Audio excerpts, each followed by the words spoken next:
Look at that. That's some pretty dirt. Ooh, I bet you there's all kinds of gold in there. Ooh, yeah. Oh, what's that? Ooh, looks like a nugget. Oh, I thought you were a claim jumper. You almost got shot. You gotta be careful sneaking up on people like that when they're in their diggings. All right. Well, hey, everybody. Jeff Williams here with AskJeffWilliams.com. Yeah, no. What are we doing today? Well, today, I got something special for all you viewers out there. That's right. Well, today, I'm going to do something that most people don't talk about. And that's show you how to set up your dry washer properly so you can get the most gold. And while we're at it, I'm going to go over different types of equipment that you should also be using in conjunction with a dry washer so you can find out where the different zones are that have the pay layers in it, and so you can check your header piles to make sure you ain't got no gold in there. So come on, let's go.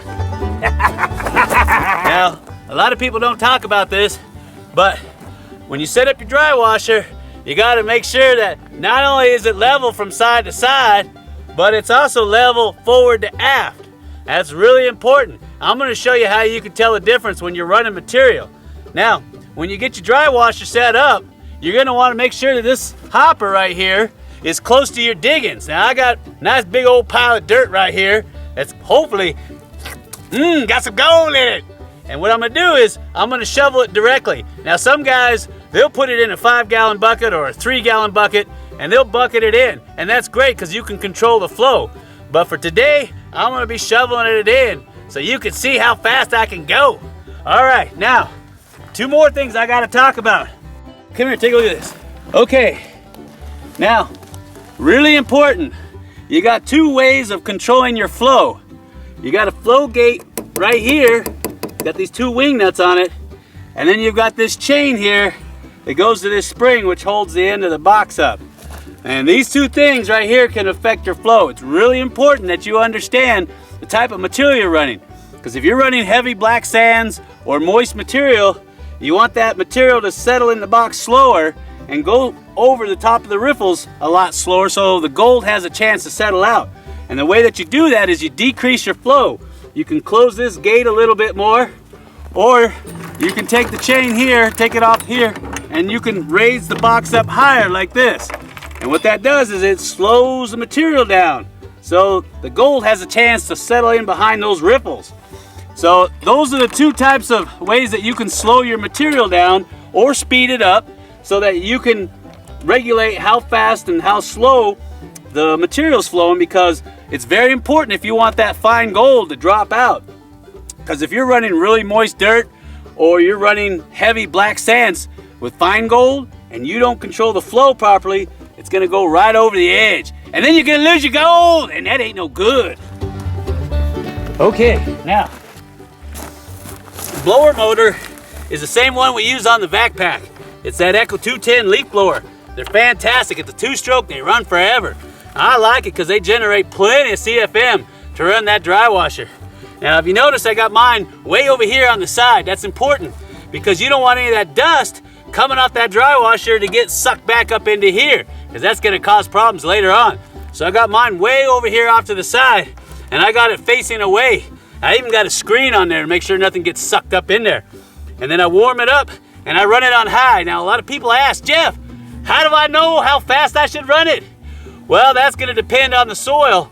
But just remember this, the rule of thumb is it's better to have too much air than not enough. Because if you don't get enough air flowing across those riffles and through that matting, guess what? The material's going to just hang right up and load up those riffles.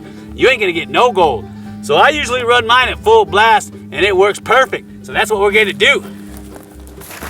Okay, now, next thing I want to talk about is this air hose right here. They make a few different sizes for the Keen. I'm running a Keen 140. They make 2 different types of Keens, a 140 and a 151. If you buy a 151, you better be ready to dig, because that's a working machine. I like the 140 because it can handle 2, sometimes 3 people. And the 151, man, you better have an army feeding that thing. Now the air hose. Now you want something real flexible, and you want to make sure that it fits snugly over the end of that leaf blower. Now the problem is on these 140s, the outside diameter of the hose fitting is bigger than the fitting on this leaf blower. So I put an adapter down here that fits over the top of it. And that way the hose fits on there nice and snug, and I don't gotta mess with it. So that's something you want to consider once you get your machine, is to check what kind of hose it comes with to make sure it fits onto that leaf blower engine really well. You want to make sure that your safety is protected as well, because you never know what you're going to dig out of that ground.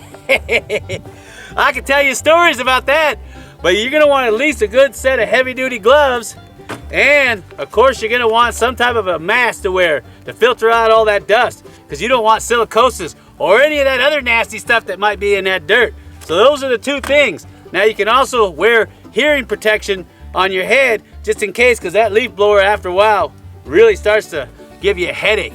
And also, some people like to wear long sleeves, and of course you're going to want to have boots on and long pants, because there might be critters in that ground that just want to take a bite out of you. Arrgh!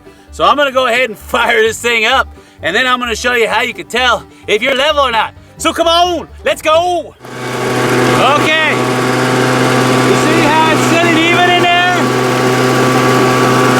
I got a little bit of a high side right there, and you're looking at between here and here. I want that box sitting right about even, so that it has a chance to go to settle out there. It should flow over the edge nice and even. That's what I'm trying to get. That's what it should look like. So come on, let's go. I'll tell you what, that'll work you. All right, now, these riffles can only take so much black sand and gold and any other heavy materials that might be in that dirt. So every so often, you're gonna have to do what's called a cleanup. And what you do is you get a nice empty bucket, make sure there's nothing in there, and make sure you don't mess around with that bucket when you're done. You're gonna come over here, there's a little latch on the bottom of these Keen 140s. Take the latch off, and ever so gently, you're gonna pull that box out of there. Just like that.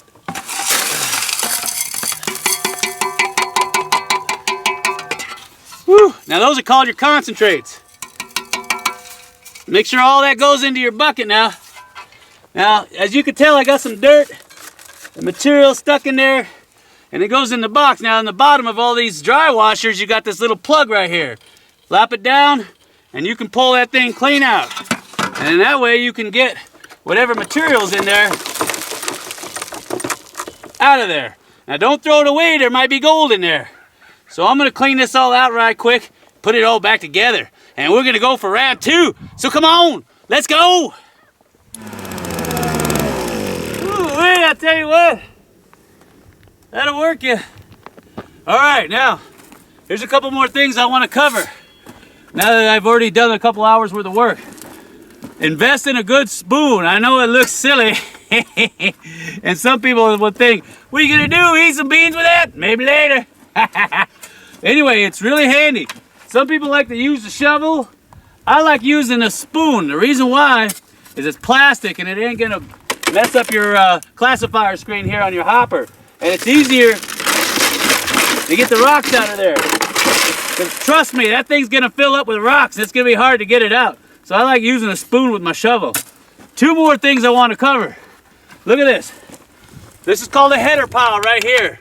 This is where all the rocks, they come out of that hopper after they're classified go, they won't fit through that screen. Now look at this. See how that is almost all to the top? Actually, it was touching just a minute ago.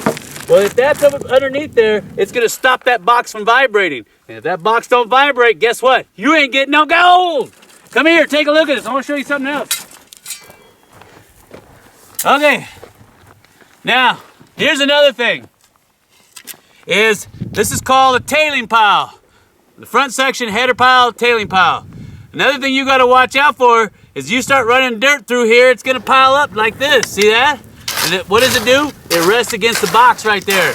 You don't want that. You're gonna have to get in there and shovel that out with your spoon or your shovel, or if you got a helper to help you shovel that out. Because as long as this piles up here, it's gonna block the flow and it's gonna dampen the vibration on that box. You don't wanna do that. So what I'm gonna do is I'm gonna run a little bit more dirt. We're gonna do a cleanup. And then we're gonna pan it out and see how much gold we got. So come on, let's go. Whoo-wee. Okay, now, remember I told you earlier, I was gonna show you some different types of equipment you need if you're gonna be dry washing, and this is one of them. VLF machine, that's right. Now, they make all different types. This is a Gold Master. I like the Gold Bug 1 and 2 because they're really great for fine gold. But this is something that I think everybody should do. And if you don't, you're just throwing gold away. And that's a sin. All right, so what you want to do is, at the end of the day, you're going to rake down, this is called your header pile right here, and you're going to go over it. And who knows, you just might find yourself a gold nugget. Yeah! Woo, look at that. So, my point is, you got to go over your header piles. You got to rake them out, go over it, because I've seen so many people walk away and another guy come in with a VLF and get easy free nuggets. Woo-wee, that'd make me mad. Now, next piece of equipment's over here. Take a look at this. Okay, now, another type of piece of equipment you might want if you're gonna be dry washing is this guy. It's the Falcon MD20. I love this thing. Mwah! Okay, now, what does this thing do? Well, this thing can pinpoint tiny, tiny, tiny pieces of gold, and it picks up iron. And what you do is you look for the different layers in the strata, in the rock, and the gravel.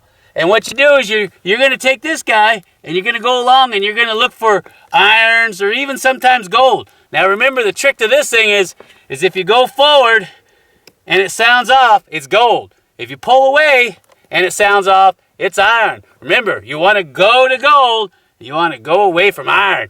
And this will help tell you which layers have the most mineralization in them. And those are the layers you're going to want to dry wash. And that way you don't have to waste time digging all this other fluff out of the way and running it through your dry washer and spending all day doing nothing. So, all right, now we're going to go do a cleanup, because I know that's what you're waiting for, isn't it? Me too. So come on, let's go.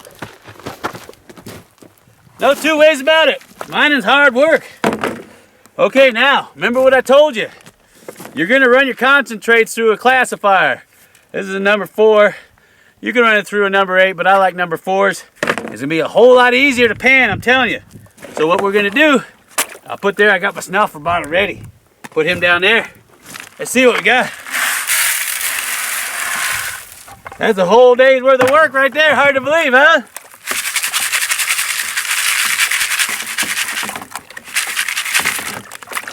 Yeah, get that nice and wet.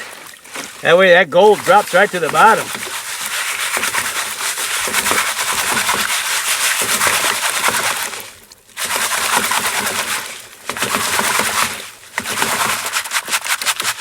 Now, remember what I told you, don't throw that classifier away that has all this material in there. There could be a big chunky nugget in there just waiting for you. So I'm gonna hold on to him. Examine him later. Okay. Now let's take a peek, shall we? Remember, the hole goes through your belly button. That's how you know where it's at. And if your booty ain't shaking, guess what? You ain't working hard enough. And yeah, you're gonna get wet. Woo-hoo! Oh, I needed some music. Yeah. I know I'm going pretty fast. I'll go through the tub later for the fines. That's if there's any in there.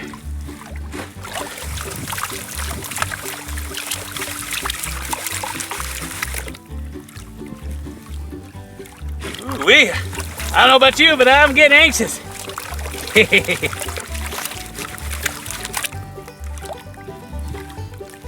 Come on, baby. Daddy needs a new pair of shoes. Stratify. Let that just kind of flow out the pan. See that? Do that about 3 or 4 times. Swirl, shake. Get that gold to drop to the bottom. Then you start to calm down a little bit as you get closer and closer. You use one hand if you want.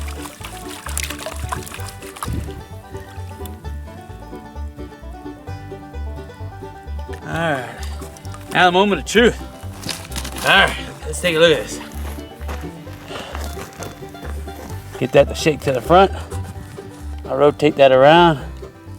I don't know if you can see that. Ooh, look at that, got some gold already. See that? All that pretty gold right up in there. I don't know if you can see that. Ooh, I'm getting excited. Come on, I need some new shoes. Oh yeah, there's some more gold. Look at that. Ooh, there's a nice piece right there. See that piece right there? There's a nice piece of gold right there. I'll shake that down because I can't wait. Ooh, look at that. See all those pieces of gold in there? Yeah, hold on. Let me get all that black sand off of there. Yeah, look at that. That's nice, huh? Woo-wee, I like that. I might even be able to get 2 pair of boots. Look at all that gold in there. Yeah. I want to take that home. Woo-hoo-hoo, yeah. Yeah, I knew there was gold out here. Just matter how much. Well, I hope you've enjoyed today's episode on how you set up and fine-tune a dry washer. And if you like today's episode, please rate, share, and subscribe. And as always, leave me and Slim a comment, because we like to know what you think about all this craziness out here. So until next time, this is Jeff Williams with SheffWilliams.com, saying you just bought a new dry washer and you want to make it work? Just follow my easy tips and you'll get gold from the dirt. Take care, everybody.